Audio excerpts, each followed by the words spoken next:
This is an NBC 10 News podcast. And finally, Republican for Governor Aaron Guckian. He's looking to put a little dust up he had with his primary opponent, Elaine Paulino. Wants to put that behind him. He's apologized for that. Gene, let's talk about what I can do for the state. Aaron Guckian, Republican running for governor. Let's get some stuff out of the way, and then I know you want to talk about your agenda here. You had a little dust up with your Republican rival, Elaine Paulino. You kind of went after her in a personal way. You've apologized for that. Is that behind you now? Yeah, I hope to turn the page. It was a minor thing. I felt badly for it and addressed it. Okay. And moving on. Asked and answered. It happened to start on this show when I had her on. But you apologized. Why is she beating you in the polls so handily? Do you need to step up your social media game? She seems to be very good on Facebook. You're the endorsed candidate. I know you. I only met her a couple of weeks ago for the first time, yet she's got you by double digits. Why? Well, they ran the poll right before the endorsement, and then I got the endorsement. Very proud of that. Won it pretty handily. And so now it's, you got to get your game. You have to get your signatures. And then you got to do more social media, more direct mail. I'm raising money. I have a GC for my campaign, and I'm ready to really, go after it now. Yeah, all right. I know you're not going to go after, listen, whatever mistake was made, but do you need to take it to her? Do you believe she's running a serious campaign? She'll run her campaign, but, get that endorsement. I'm going around and reminding people of who I am. I ran for lieutenant governor one day of, got 43.1% of the vote, and I'm very proud of that. Won Warwick, won Cranston, and I'm a serious candidate. So these are very, very serious issues right now, and I can't wait to talk about them. You did beat Sabina Matos day of voting, but she got you with the mail-in ballots and the early voting. The Democrats are very good at that. Have you stepped up your game with that? Yeah, starting to work on that again. Just to get on the ballot with those 1,000 signatures, you got to kind of do it, 1 week at a time. Yeah. But yeah, she won 75% to 25% on those ballots, so that really crushed me. So not only me, but our party is really taking a look at that and hoping to push that back next time. Your party. Where do we begin with your party? Yeah, it's there's a lot of infighting, right, at times, and I just want to, I'm running one time for governor. I love my family. I love this state. Got the deep roots. Yeah. My parents went to Hope High School, and I can't wait to talk about my agenda today. Should I take your candidacy seriously? Well, the last serious guy who was a Republican was Don Cacciari. Yeah, he had money. He had backing. It was a different time. Yes. Nobody asked him, "Are you MAGA?" back then. Yeah, exactly. And I worked with Governor Cacciari, and I see an opportunity because I say we're the state of twos. We have too many taxes, too many fees, too many speed cameras, too much traffic. It's all too much. And we were just talking. My property taxes are going up almost 7% in East Greenwich. Yeah. I mean, that's just one shot, and people can't take it. I mean, I was at Oakland Beach. And it's just, I was talking to this woman, Barbara, and she looked like she was sad. I go, "Are you sad?" She goes, "No, I'm exhausted, working 2-3 jobs just to make ends meet." I'm all in here, and this is a very serious campaign because there's serious issues happening. East Greenwich used to be a Republican town. It flipped Democrat. The whole council flipped. That seems to be what the people want. Yeah, I think especially in the suburbs, people are starting to look at all their bills, and. That $15.2 billion budget that they just passed is, in comparison, if you look at Massachusetts, they have about a $70 billion budget for 7 million people, so that's about $10 billion they pay per million. And then New Hampshire, they do it, every 2 years, so it's $16 billion, but it's really $8 billion. So we are way, way off track. And I have friends that are already moving to North Carolina, South Carolina, this net migration. Yeah.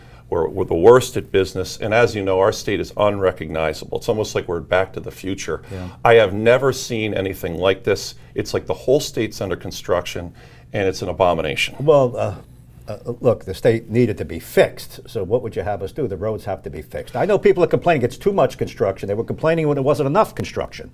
Well, I think you can do projects, one step at a time here. You can't do it all at once. No one can get anywhere, and also I don't believe there's a lot of communication. So, I'm driving down, let's just say Narragansett, it's all backed up, there's lights. It's just very, very difficult to get around, and everything's slow. And I have a solution. So a lot of people always they talk about is the problems with the administration. I have Rhode Island Work Smarter. You work directly with the frontline and union workers.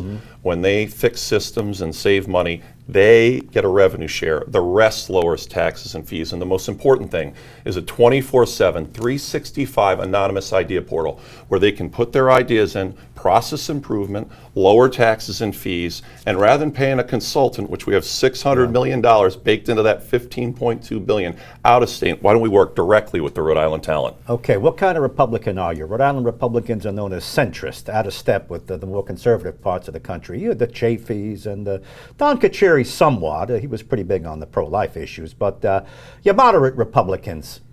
Yeah, I mean, you're not MAGA. Are you MAGA? Well, I mean, I voted for President Trump. Yeah. I support the Second Amendment. I support the Constitution.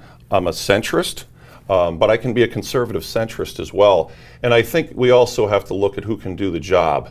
And, you know, I have a great background. I have an MBA. I just left as the executive director of the Rhode Island Dental Association. And as you know, we're in a healthcare hurricane. So if we don't have people, especially a governor that understands healthcare policy, we're in big trouble. In addition, we have housing, right? Yeah. And, you know, I have a Veterans Village idea where, you know, how they're having these pallets, you know, for the homeless. Yeah. Why don't we do that and do modular housing maybe in the southern part of the state, ground up, work with the cities and towns, and get some of our National Guard and veterans in these types of apartments or smaller modular homes. If we did that and gave them wraparound services, we're helping the veterans. We can also utilize some of these, you know, rural health dollars. So we have to start looking at different ways that we can move the needle. Paulina wants a millionaire's tax, wants to earmark the money for affordable housing. Is that correct to do that? No, we are basically chasing money and taxpayers out of here, and it's a progressive tax. And it's already passed. So is there going to be an additional tax for housing? I don't know. She's going to ask another millionaire's tax. We'll see. The governor passed his own millionaire's tax. Yes. That's in place. It's just a surcharge basically on anybody making money. We've had the argument it's going to chase people to Boca Raton, back to Naples. Now the governor is fighting with Paulina because he says, well, my millionaire's tax is already spent. It's going for this, this, and this. If she wants to put it for housing, she's going to take away from this. They're like feeding on each other over there. Yeah, I mean, it's like who can tax the most. And I just know that when you're in it, you can't see it. And these poor families that are working 2 and 3 jobs, as you know, my father's a retired plumber, my mom's a retired respiratory therapist, and even the people that are seniors, how do they keep up with this? Some of them are saying, I got to get a second job, and they're 80. I mean, it's impossible. Give me the big idea. Don Kacheri had the big audit. What's the big idea? Yeah, I got Rhode Island Work Smarter, which I just talked about. And, you know, we have to save money. Everyone is trying to figure out at their kitchen table, how am I going to save money? But they just added millions, hundreds of millions of dollars there. I think with healthcare, we need a loan healthcare repayment plan. So just imagine we have $250,000, $50,000 a year, right? And you can start attracting doctors and pay off some of their loans. If they leave, you know, we have a clawback provision. We can do that right here with Brown Medical. I mean, why don't we just take the guys, maybe even 5, 10 years, and we could even create a fund that you could get a deduction. These are short answers, could be yes or no. If you have to go up against Helena, you're going to take the opioid crisis to her? Absolutely. You're going to hang that around her neck? Yes. And if you get Governor McKee as an opponent, you're going to hang the bridge around his neck? Well, yeah, I hate to say hang around the neck, but yeah, I mean, look, it's. I think with the bridge, it's a little bit more difficult, other than it has not gone well. And, you know, we know that it's been going over for decades, these problems. But I don't think it's just the bridge. It's everywhere. You got the Mount Hope Bridge. You got everywhere in the state. You can't move around, and we need velocity. And that's why if we power My Rhode Island Works Smarter, and we could be the first smarter state. And there's so many different ways that we could save money and reinvest and pivot to the future. That's TED News Conference, your #1 political show for years. Now make sure you watch my new show, Gene Off Script, Coastal ABC, 10 o'clock in the morning. I'll see you on the radio and on the news at night.